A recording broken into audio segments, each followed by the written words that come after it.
Étant petite, j'ai perdu une cousine à moi, c'était comme ma jumelle. Et j'ai entendu des paroles comme quoi c'était moi qui devais mourir à sa place. Et c'était très difficile pour une petite fille d'entendre ce genre de paroles.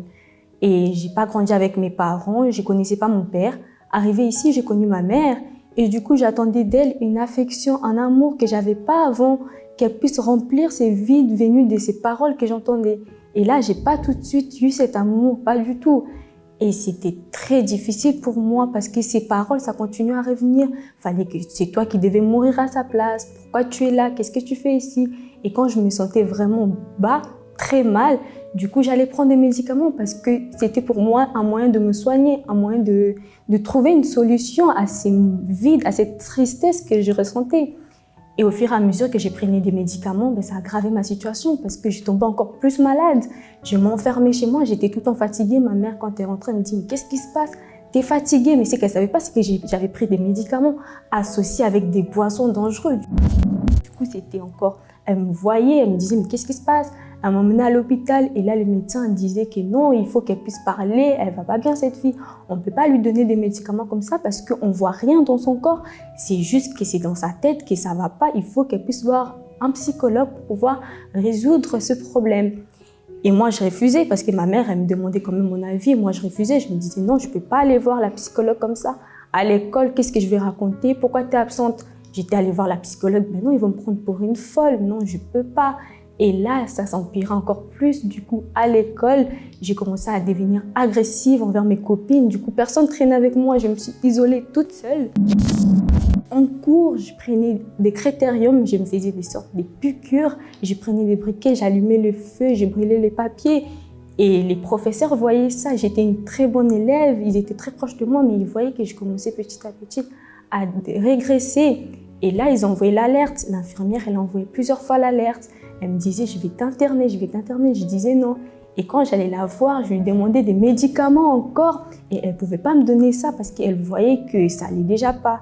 Et à elle, j'arrivais encore petit à petit à raconter quand je prenais des médicaments. Du coup, elle savait que je souffrais.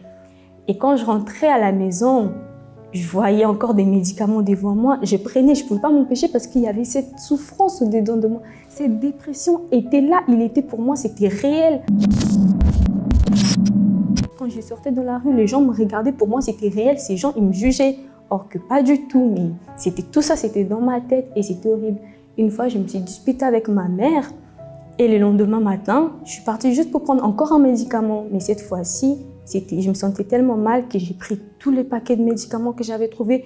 J'ai bu ça, arrivée à l'école, j'étais tellement mal que tout le monde, toute l'école était alertée. Et l'infirmière, là, elle a dit, c'en est trop, c'était plus possible. Ils ont fait venir mes parents et là, ma mère, elle devait signer pour que je sois internée. Et je les ai suppliés de ne pas me faire ça parce que ça allait encore plus me tuer parce que là, j'étais déjà presque à terre. Et là, j'ai commencé à voir la psychologue. J'ai enfin accepté d'être aidée par la psychologue. Elle parlait, elle voulait me parler, mais je ne savais pas quoi lui raconter. J'avais cette souffrance en moi. Du coup, qu'est-ce que je faisais? Je pleurais. Elle me disait, mais qu'est-ce qui se passe? Moi, je faisais que pleurer, que pleurer. Et là, petit à petit, j'ai commencé enfin à trouver des mots à ma douleur. On m'a dirigée vers les centres d'accueil. Et là, j'ai commencé à écouter la parole. Ils ont commencé à m'aider, mais j'arrivais quand même pas à m'exprimer. Je faisais que pleurer, que pleurer. Et petit à petit, j'ai commencé à mettre enfin des mots à ce que je ressentais. J'ai compris que c'était une dépression immense que j'avais au-dedans de moi et qu'il y avait quand même une solution à ça. Du coup, j'ai commencé à parler, à m'ouvrir et ils m'ont aidé à ça. Ils m'ont dit quoi faire, ils m'ont dirigé, qu'est-ce que je devais faire par rapport à ça. Et je me suis laissée guider parce que en cet instant-là, j'avais plus rien à perdre. C'était je voulais mourir et j'arrivais pas à mourir. Donc, ils me donnaient une solution pour pouvoir m'aider pour ne pas mourir. Et là, ma vie, elle a complètement été transformée quand j'ai accepté de l'aide. J'ai appelé au secours, ils m'ont aidée et aujourd'hui, je suis bien, j'ai la paix, je suis complètement transformée. Je n'ai plus ces pensées suicidaires. J'ai enfin compris qu'il y avait une solution à la dépression, à tout ce que j'ai ressenti auparavant. Il y avait vraiment une solution et les suicides, c'était vraiment pas ça la solution.